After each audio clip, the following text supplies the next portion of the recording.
Hey everyone. Today's kind of a half day off of work for me because I'm only scheduled to go into the pizza shop tonight where I get to be a pizza delivering rock star, right? Anyway, so I've been really enjoying getting up, and it's not first thing in the morning. I've been up for a little while, but since I'm not in a hurry to get to work, it's taken me clear until the afternoon to get around to this because I've had to get online and do some business. Okay, so I've been a little bit busy.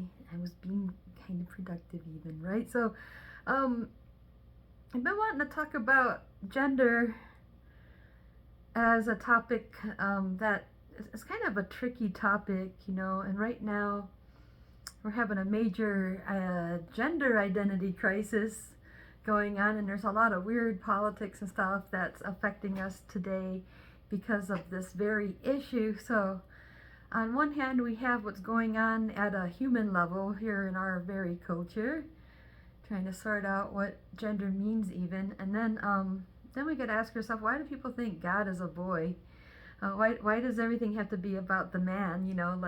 So we're also moving out of a man-dominated world into a world where hopefully men and women get to equally participate in the overall decision making on things that are going to affect everybody. So this is a little bit of the cultural revolution we've been going through when we look back at like the 60s and how everything was getting crazy, and we're just breaking boundaries left and right because a lot of it has to do with simply having expectations being put upon us that aren't necessarily reasonable. So we have a lot of old cultural things. We've been a very strict and traditional culture, and there's just a way things are. Girls are like this, boys are like that, and now people are saying they don't want to live up to any type of expectation, especially if it goes against our natural rights, like the right to let your hair grow and let your beard grow, for example. Like you see a guy with long hair, you're like, hey, cut your hair. Where did we ever get the idea to cut our hair anyways? Well, that comes from the culture we're in, the work culture. Particularly if you want to have a job at some of these locations, they expect you to remove your long hair and beard. So in order for you to make a living, another person has the right to dictate what your natural rights are, and that cutting off your hair to me is not fair. Now, I can understand if you're going to work and you don't want to let your hair get in the way. Maybe that's something you'd want to take into consideration. If you work at this job, you might want to shave your hair off, or it will get in the way of your performance. But if it's about status, which it is, like you can't wear a beard or else it looks like you're the manager. So it seems like beards are a status thing, mustaches are a status thing. And in some communities, like I think the Amish are one of them, and that's something again I disagree with, is in order for you to have that beard that they grow, you have to be a man of status, so this is kind of silly stuff.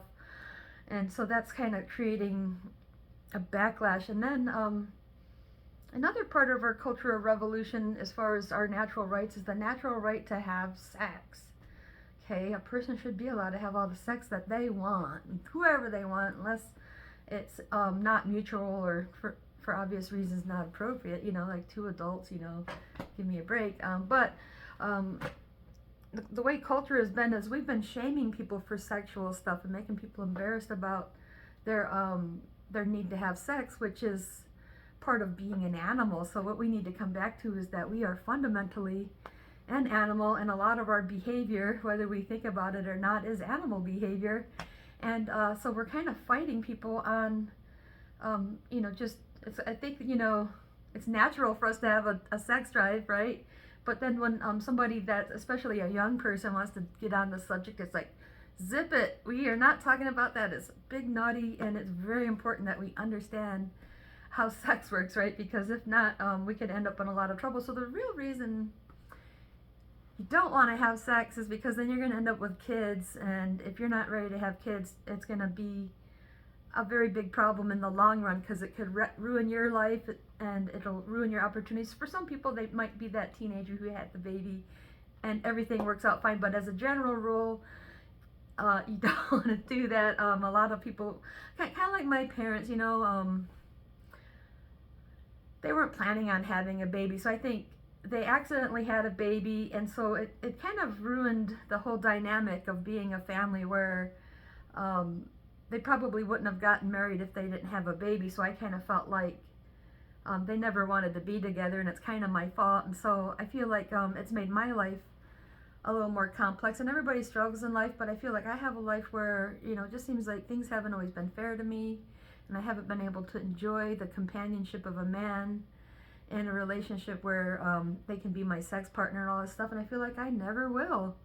But if I was born in a family where they did want to have kids and they did want to help us get a leg up, or able to even, that would be different. So we can you know, contemplate that type of thing, that a lot of people aren't living a fulfilling life because their parents weren't planning on having them. And so I'm actually really lucky compared to some of those kids where their parents don't help them at all, and their parents literally destroy their life and sometimes even kill their own children. So I'm not, you know, complaining too heavily, but this is just the reason why sex is being suppressed is because we don't want to have a bunch of bastards.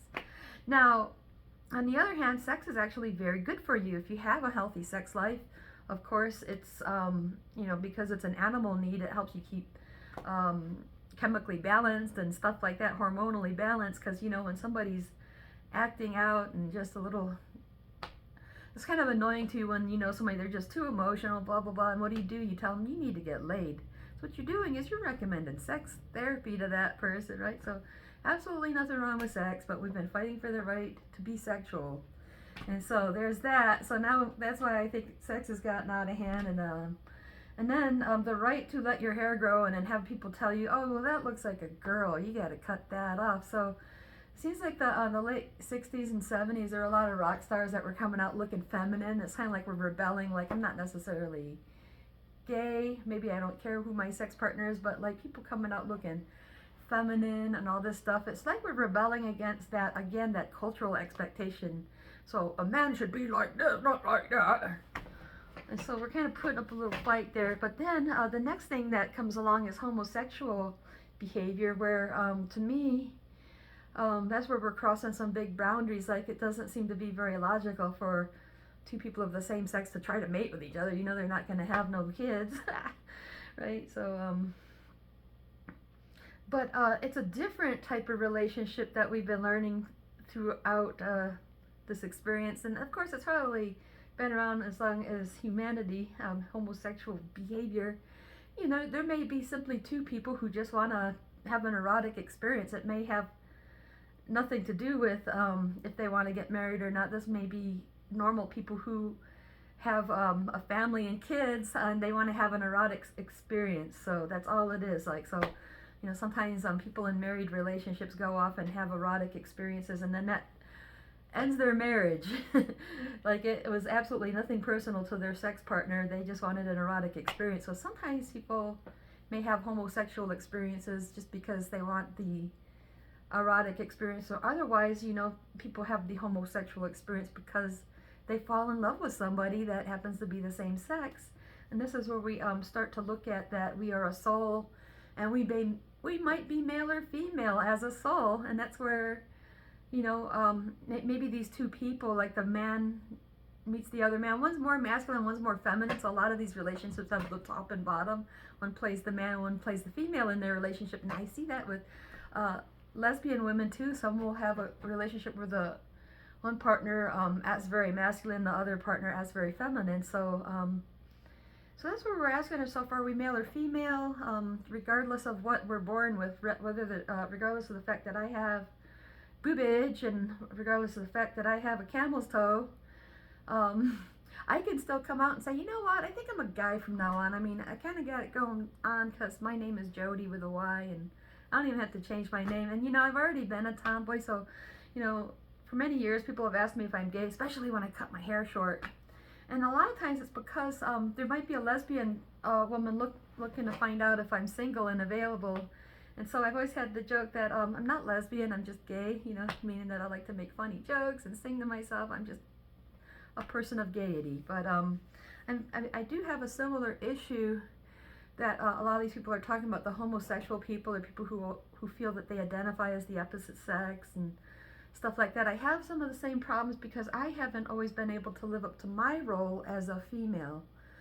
And the funny thing is too, when I was in the womb, my parents were expecting a boy for some reason, and they were gonna name me Michael. And then when I popped out, my dad thought, boom, let's name her Jody. And not only that, but they kind of gave me a boy name, and I feel like they've always treated me like a boy. Like, my parents are kind of intuitive, and sometimes I wonder, like, if they brought me up to think like that, or if that's just how I am and they were just good at playing along. Because my sister was actually more the feminine type. Like, she lives up to everything that makes you female, so she's been with men and has had kids, this type of thing, and the way she dresses and acts. And me, I think I'm just a lot more like a guy.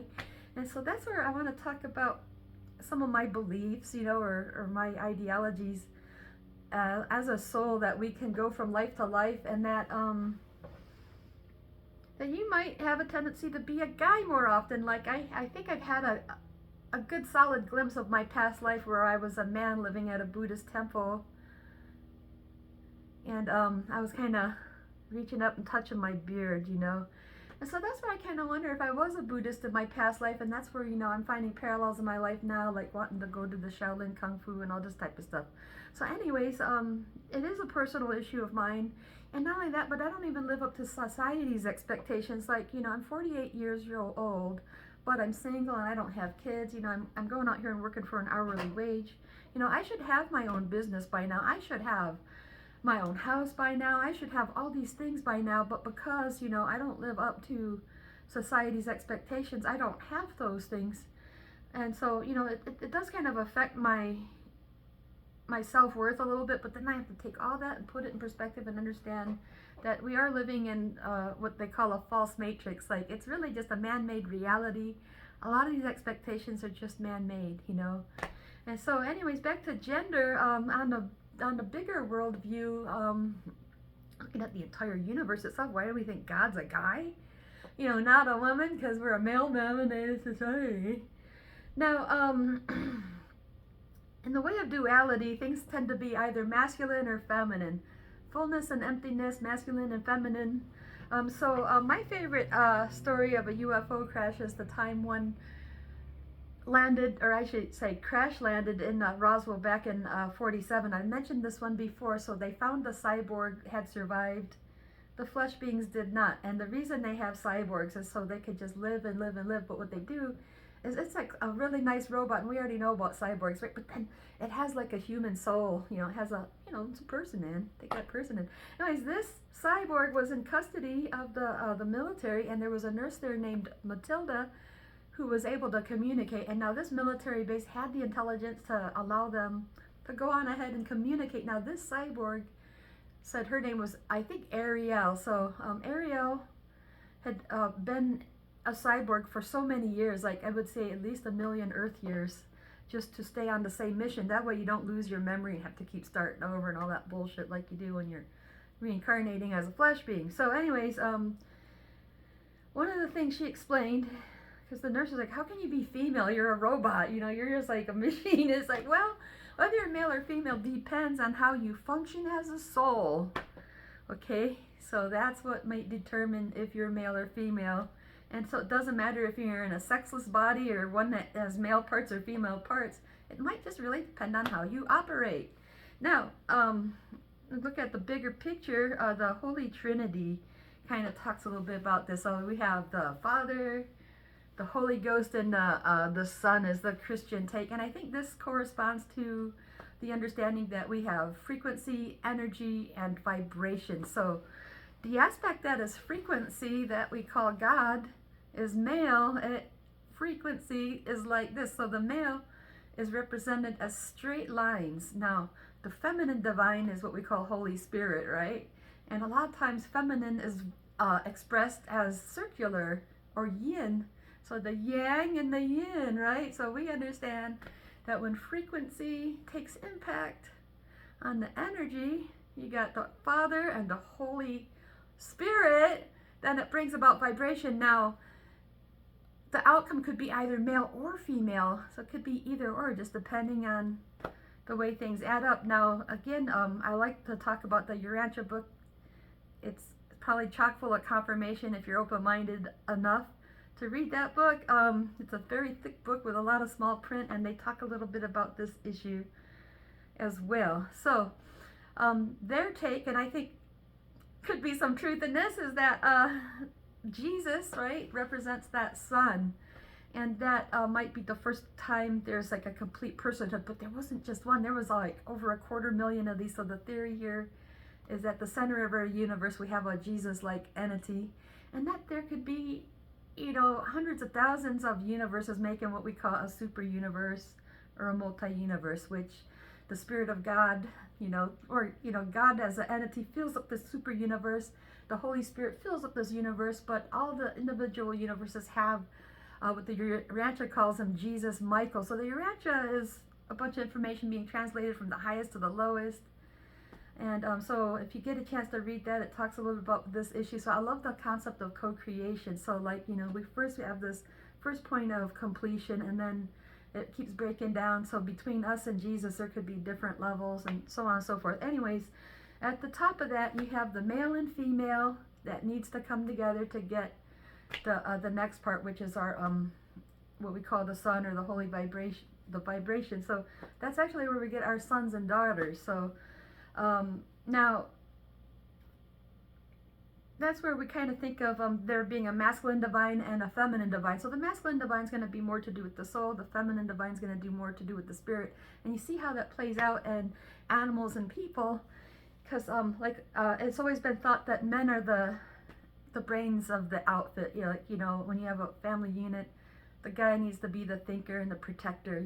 He's protecting us with all of his genius up here. And then the female works more from the heart. You come to mom because she's usually more loving than dad. Dad's the person that's going to spank your ass, right?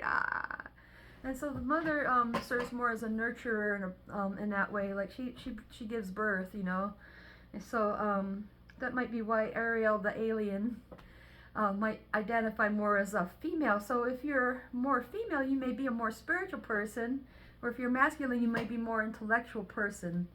And so I feel like that's where I could be a more masculine person myself. Like I'm a kind of a spiritual person. I think that I'm working on spirituality, but I think that shamanism, for example, I think this is more my path, is shamanism. It's to do with what's going on up here and the conscious presence and our awareness and all this type of thing. So trying to expand our worldview by expanding our consciousness. So it's been my agenda. So anyways, when it comes back to male and female, I kind of think, there's a lot of lying going on out here. Like, I think, it's safe to say I might be male or female, but, when you start to, go in for surgery and stuff, I think you're really doing something it's unnecessary, and it may not always be good for people. I think some people have regretted doing this, especially if they are a man and have had to have their parts chopped off, that type of thing. So I really hate to see people go through all that trouble when you can just accept that, I was born as a female, but I might be male as a spirit, and I'm still attracted to men, so that also makes things a little tricky. Men typically want a really feminine woman, and I'm not that type of woman, so so I'm usually attracted to guys that don't like me back, and I find out that they just like really feminine women or something, and that could be, a part of it. And anyways, what we're experiencing now is a falsehood on some level. Like, we don't want women to be in charge. Women can be the biggest bitches. I feel like when I go to work, I run into more problems with women than men, because they seem to be the bigger power trippers, actually. So men have been the power trippers just because they've been over to out muscle us, but now we're moving to a time where we're kind of dealing with that. There's been like a feminist movement, and what we really want is to bring equality. We don't want to have a female dominated world just the same, or else it could be just as bad, if not worse, than having a male dominated world. Okay, so we don't want that to happen, and or any imbalance for any reason. And so but the falsehood we're seeing is like, okay, somebody that is clearly a female wants you to say he and him and sir, or somebody that's clearly a female wants you to say they or them, vice versa. Somebody that's clearly a man wants to identify as a female. So like, I was at Walmart the other day, or actually a month or so ago, and I just thought it was an amusing example of what I mean about falsehood and identity. And that so I was struggling to run my card or something, so they sent me over to a cashier, and the guy was telling me, yeah, just go over to number 14 and talk to so and so, and she will help you. So I get over there, and there's somebody who was clearly a man. He's got his hair back in a long ponytail. He's got on kind of like a thin polo, you know, so it's hanging down, and you can see what a nice, he's kind of a slender guy, you know, not too bad of a build, you know, you can see his pecs and his manly shape all the way down, like, and then he's just got on this little mini skirt, you know, which you could also clearly see his manly shape through.